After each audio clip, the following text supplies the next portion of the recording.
It started all of a sudden. One moment we were laughing, taking pictures, thinking this was just another perfect day. Then everything shifted. A sound came from somewhere out in the distance. Sharp, mechanical, impossible to ignore. We all stopped talking. And then we saw it. Something was coming toward us. Fast. Too fast. We weren't going to make it out in time. That was February 6th, 2017. Waitangi Day. And it was the worst day of my life. There were 7 of us, college-aged, all living in Auckland. We'd driven down to Lake Taupo the night before for this outdoor concert called Flowchella, one of those events where you float around on inflatable rafts in the lake while the music plays. It sounds ridiculous, but it was incredible. After the concert, we all crashed at Maddie's place, a house out on the outskirts of Taupo. A few drinks, nothing wild. The girls were asleep before 1 a.m. We woke up around 9 the next morning, already thinking about traffic. Waitangi Day means the whole country is on the road, and none of us wanted to sit in a 3-hour jam on the way back to Auckland. We started packing the cars fast.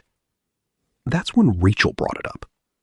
She and Maddie had found this swimming spot a few months back, a hidden pool on the Waikato River about 15 minutes into the bush off the side of the road. Rachael described it as this beautiful green-blue pool surrounded by native trees, totally secluded, the kind of place you'd never find unless someone showed you. She said it was right on the way home. Just a quick dip, she said, 20 minutes tops. We all said yes. Of course we did. It was already pushing 30 degrees by late morning, and the idea of jumping into cool water before a long drive sounded perfect. We drove 3 cars to the spot and parked on the side of a winding main road. You wouldn't even know there was a trail there unless you were looking for it, just a gap in the bush that opened up into a narrow dirt track heading downhill through thick forest. Rachael and Maddie went first, since they'd been there before. The rest of us followed. The track was steep and tight in places, and near the bottom you had to grab tree roots to keep from sliding. Someone had tied ropes to help with the last bit down to the water. This was around 11:40 in the morning. We were maybe 5 minutes in when we heard the siren. It was loud and high-pitched, the kind of sound that makes you stop mid-step. We all froze and listened. It went on for maybe 20 or 30 seconds, and then just stopped. We looked at each other. Nobody knew what it meant. There were no signs anywhere on the trail, nothing telling us what that sound was, or what we were walking into. We shrugged it off and kept going. About 15 minutes after we started, the trees opened up and we were at the edge of a rocky cliff looking down at the pool. It was exactly what Rachael had promised, this gorgeous still body of water, dark green and deep, ringed by rocks and bush. Beautiful. We climbed down the last stretch using the ropes and hit the water. It was cold and clean and exactly what we needed. We swam out toward the middle of the pool, where 2 big, flat-topped boulders jutted up out of the water like little islands. The 5 girls climbed up onto one rock. Sam and Reese got up on the other. Rachael had her GoPro out. We were taking selfies, laughing, pointing at the scenery. At 11:58, the siren went off again. Same sound, same duration. We heard it, looked at each other, and someone made a joke. We still didn't understand. There was nothing around us to explain it. No signs, no other people, no indication of anything dangerous. Just this beautiful, quiet place in the sun. The siren stopped, and we went back to taking photos. 2 minutes later, right at noon, the siren sounded a 3rd time. By now we were so used to it that we barely reacted. But then the siren stopped, and something else started. A sound from upstream. Low at first, like a rumble, then louder. A crashing, smashing sound coming from somewhere around the bend in the riverbed above us. I turned to look upstream, and I saw it. A white wall of water, maybe 1.5 meters high, came thundering around the corner and straight down the dry riverbed toward us. It hit the pool like something dropped from the sky. I don't have a clean memory of the next few minutes. Everything happened at the same time. The water level in that pool rose so fast, you could literally watch it climbing the sides of the boulders we were standing on. It wasn't gradual.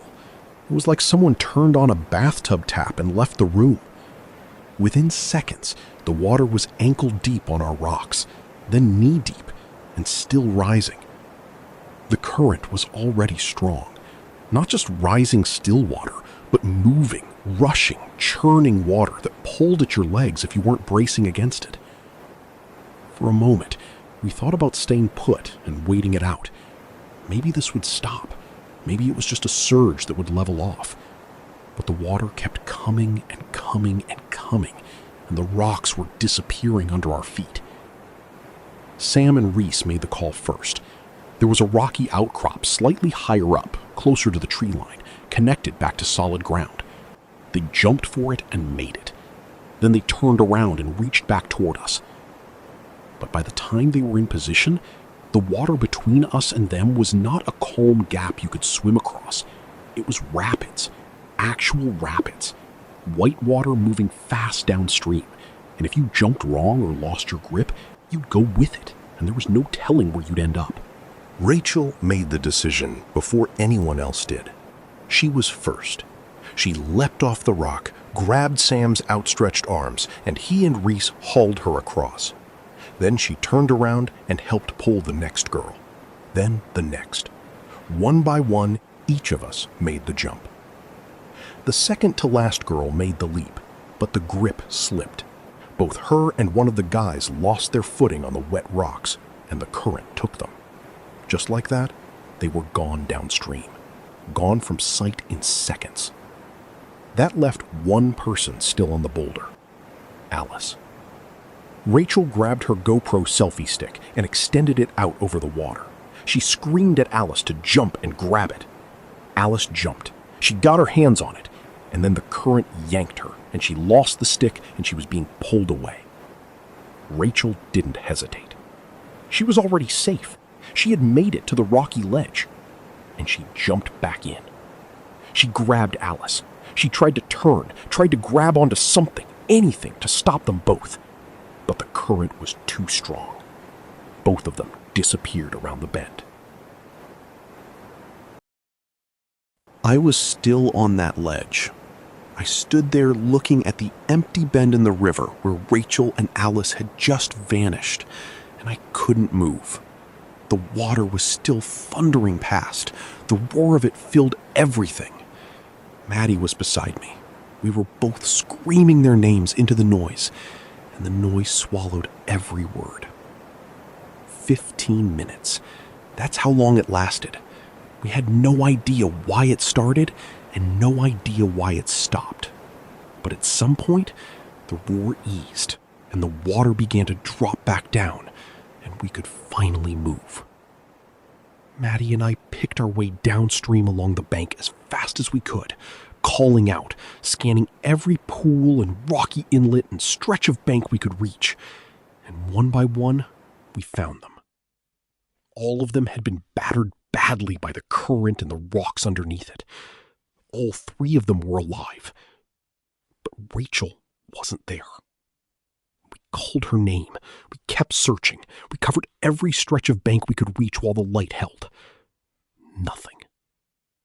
It was the police dive squad that found her that night, downstream in a walk pool. Rachael Louise de Jong, 21 years old, physiotherapy student at AUT. The one who'd suggested the detour, and the one who, when it went wrong, gave up her safety without a second's hesitation to go back for someone else. She didn't survive. Alice made it out alive because of her. What I know from what came after.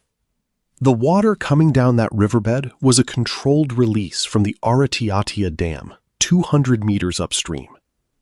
The dam opens its floodgates 3 or 4 times a day in summer, specifically for tourists, so visitors can see what the river used to look like before the dam was built. When those gates open, 20,000 gallons per second come rushing down the previously dry riverbed. The gates stay open for 15 minutes. The sirens we heard at 11:55, 11:58, and noon were the official warnings that the release was about to happen.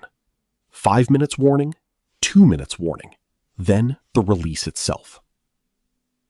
There had been a warning sign at the start of that unofficial trail, placed there by the Department of Conservation about a year before. It warned people not to go near the river. That sign had been missed 2 weeks before we arrived. DOC hadn't replaced it yet. After the incident, Mercury Energy and the Department of Conservation put up new signs, built wooden fences across the unofficial track, added steel gates at the top of the cliff, and cut down the ropes that people used to climb to the water.